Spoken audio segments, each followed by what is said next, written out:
මේකේ මං හිතනවා ගොඩක් අය ගන්න නැත්නම් මේ ලක්ෂ 2 කියලා. හැබැයි ලක්ෂ 2 වැරදි. ඒක තමයි ගොඩක් ළමයි වැරදියට ආයෙමොටම. ඉතින් ඊයේ ගානේ අද සාකච්ඡාව තමයි කරන්න යන්නේ. එතකොට ඊයේ ගාන ඔයගොල්ලෝ හිතුවනම් ඔයාලා සමහර වෙලාවට උත්තරයක් ගන්න නැති එක්කෝ සුන්බුන්නගය ලක්ෂ 2ක් කියලා හිතලා එහෙම නැත්නම් සුන්බුන්නගය 1,50,000ක් කියලා හිතලා. මේකේ මං හිතනවා ගොඩක් අය ගන්න නැත්නම් මේ ලක්ෂ 2 කියලා. හැබැයි ලක්ෂ 2 වැරදි. ඒක තමයි ගොඩක් ළමයි වැරදියට වටහාගෙන ඉන්න දේ. ඉතින් සුන්බුන්නගේ මේකේ නිවැරදිම සුන්බුන්නගේ 150යි. 1,50,000යි මම පැහැදිලි කරන්නම් අයියේ ඒක එහෙම උනේ කියන එක පැහැදිලි කරනවා මේ වීඩියෝ එක කරනකම්ම බලන්න. එතකොට මේකේ වාර්ෂික ෂෙයා කීයද? ලක්ෂ 10යි.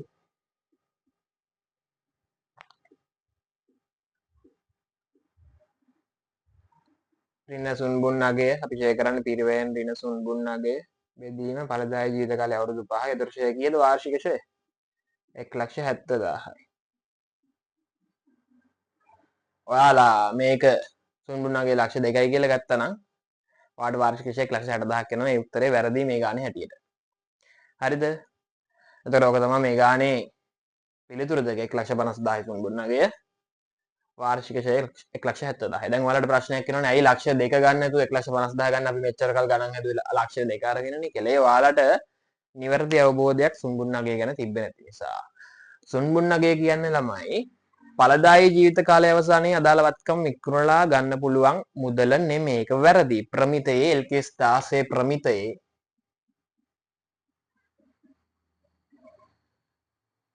සුන්බුන්නගේ නැත්නම් අවශේෂාගේ කියන එකට කියන්නේ කොහෙවත් ඵලදායී ජීවිත කාලය අවසානයේ විකුණලා ලබාගත හැකි මුදල කියලා. ඒ වගේම ඔයගේ ටීචර්ස් ගයිඩ් එකේ තියෙන්නේ LKS 16 තියෙන සුන්බුන්නග නිර්වචනයම ට්‍රාන්ස්ලේට් කරපු එක.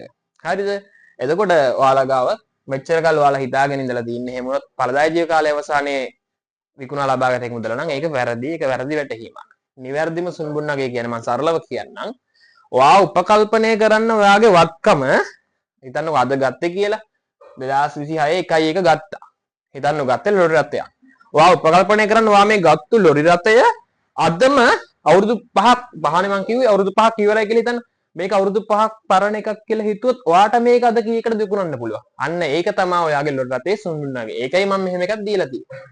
අද විකුණුම් මිල මේ වගේම මේ වර්ගෙම මේ බ්‍රෑන්ඩ් එකේම ලොරි රථයක අද විකුණුම් මිල 1,50,000යි කියලා. මං ඕක ඔයාගේ ටීචර්ස් ගයිඩ් එකේ තියෙන කියන්නේ LKS 16 තියෙන නිර්වචනයම ට්‍රාන්ස්ලේට් කරලා ටීචර්ස් ගයිඩ් එකේ තියෙනවා. ඒකත් එක්ක තවදුරටත් මම මේක පැහැදිලි කරලා දෙන්නම්. හරි ළමයි. එතකොට මේ තියෙන්නේ වාගේ ටීචර්ස් ගයිඩ් එකේ තියෙන සුන්බුන්නගේ නැත්නම් අවශේෂ වටිනාකමට අදාළව නිර්වචනය සහ මේකම තමයි LKS 16 ප්‍රමිතයේ තියෙන්නේ. ඒක තියෙන්නේ ඉංග්‍රීසි වලින්.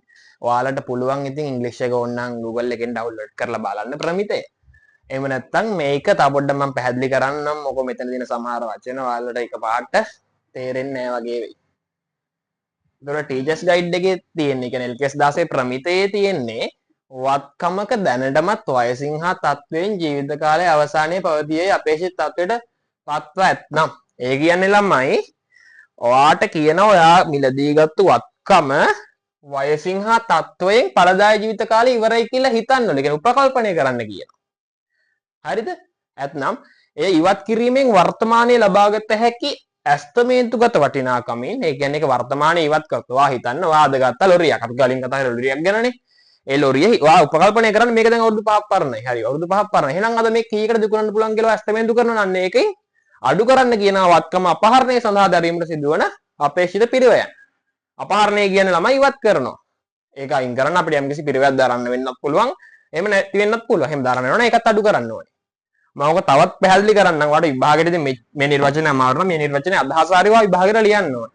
නැතුව අර ඵලදායී ජීවිත කාලය අවසානයේ විකුණා ලබාගත හැකි මුදල කිව්වොත් ඒක වැරදි. හරිද? දැන් මේක මම උදාහරණකින් පැහැදිලි කරන්නම්. අපි කලින් කතා කරේ ලොරියක්නේ. එතකොට ලොරියක් මට අදින්න බැරි හින්දා මම කාර් එකක් අදිනවා. හරිද? මේ තියෙන්නේ ළමයි අද 2026 1 මිලට ගත්තු කාර් එකක් කියලා උපකල්පනය කරමුකෝ අපි. හරිද? මේ කාර් එකේ ඒතර පිරිවැය කීයද අද? නිකන් පිරිවැයක්. මේකේ පිරිවැය අපි ගමු මේක ලක්ෂ 10 කියලා ගමුකෝ. ලොරියනේ කතා කරේ කාර් එකක් යන්නද?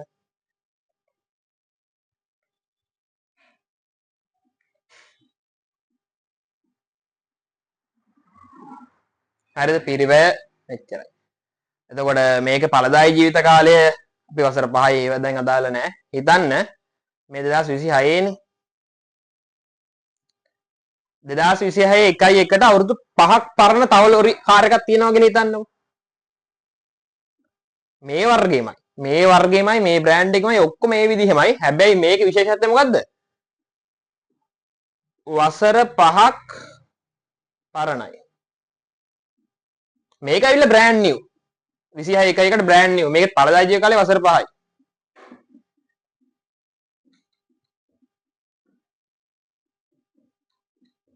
වසර 5යි හරිද? මේක බ්‍රෑන්ඩ් නිව් 26 1/1ට බ්‍රෑන්ඩ් නිව්. පීරිවැය ලක්ෂ 10යි. ඵලදායී ජීවිත කාලය වසර 5යි. හරිද? මේ ඒ වර්ගෙම තමයි. ඒ බ්‍රෑන්ඩ් එකමයි. ඔක්කොම එකයි. හැබැයි මේක විශේෂත්වය තමයි මේක වසර 5ක් පරණයි. එතකොට මේක මේ 26 1/1ට විකුණලා ගන්න පුළුවන් මුදලක් තියෙනවනේ. අන්න ඒක තමයි මේකේ සුන්බුන්නගේ. අපි හිතමුකෝ ලක්ෂයයි කියලා. තාම මේක ඉවත් කරන්නත් මොන හරි යම්කිසි පිරිවැයක් දරන්න එනවා නම් වර්තමානයේ අද දවසේ 10යි කියෙම ඒතර 99000 තමයි මේක සුන්බුන්නගේ.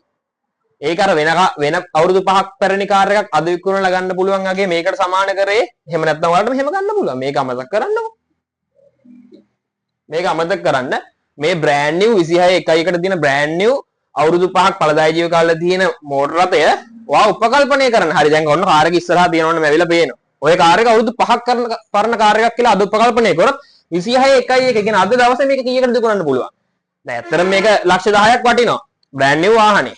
හැබැයි ඔයා උපකල්පනය කරොත් මේ බ්‍රෑන්ඩ් නිව් වාහනේ දැන් අවුරුදු 5ක් පරණ එකක් කියලා අවුරුදු 5ක් පරණ එකක් නම් මේක ඇත්තටම ලක්ෂ 10කට විකුණන්න බෑනේ. එහෙනම් යම්කිසි වටිනාකමක් ගන්න විකුණන්න පුළුවන්.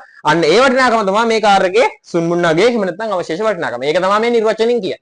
ඒකයි අර කලින් ගානේ ඔයාලා ලක්ෂ 2 ගන්න නැතුව 1,50,000 සුන්මුන්නගේ විදිහට ගත්තේ. හැබැයි සමහරලාට ගානේ ඔහොම දෙන්නේ නැහැනේ. කෙලින්ම ඵලදායී ජීව කාලය අවසානයේ වටිනාකම මෙච්චරයි කියලා දෙනවා. එහෙම නැත්නම් සුන්මුන්නගේ කියලා ඩිරෙක්ට්ම දෙනවා. එතකොට ගාන හදනකොට වාට දැන් මෙහෙම අගයක් දීලා නැත්නම් වත්කමේ වර්තමානයේ විකුණා ගන්න හැකි අගේ මෙච්චරයි කියලා වායේ දීලා තියෙන ගාන අරන් ගාන හදන්න. මොකද ප්‍රමිතේ කියලා නැහැ. ඕක වට්ටම් කළා අවුරුදු 4ක අගේ දීලා දෙනවා. ඒක වට්ටම් කළා වර්තමානයට ගේන්න කියලා ප්‍රමිතේ කියලා නැහැ. ඒ නිසා ඔයාලා එහෙම කරන්න අවශ්‍යතාවයකුත් නැහැ. එතකොට ගානේ එහෙම හදන්න. එතකොට හැබැයි පොඩි දෝෂයක් තියෙනවා. එතන ගිණුම් කරන මේ වගේ දේවල් තියෙනවානේ. ඇත්තටම සුන්බුන්නගේ කියන්නේ ඇස්තමේන්තුවන්නේ ඇස්තමේන්තුව වෙනස් වෙන්න පුළුවන් පසු කාලීනව. ඒක නේ අපි සමාලෝචන කරන්නේ. ඒ නිසා ඔයාලා එතකොට ඒ දීලා තියෙන එකෙන් හදන්න. හැබැයි හරිම නිර්වචනය ඔළුවේ තියාගන්න අයිඩියා එක තියාගන්න ඇත්තටම සුන්බුන්නගේ කියන්නේ මොකක්ද කියන එක ඔළුවේ තියාගන්න. එතකොට විභාගයේ හදිසියට පේපර් එක හදන එක්කිනා ඔය අදහස දැම්මොත් ඔයාට හරිම සුන්බුන්නගේ අරන් ගාන හදන්න පුළුවන්. ඒ හැරෙන්න ඵලදායී ජීව කාල අවසානයේ කියලා විතරක් දීලා තිබොත් ඒක අරන් ගාන හදන්න. මොනවා හරි ප්‍රශ්න තියෙනවා නම් අනිවාර්යෙන් අහන්න. එහෙනම් අදට වීඩියෝ එක ඉවරයි. මඩම good luck.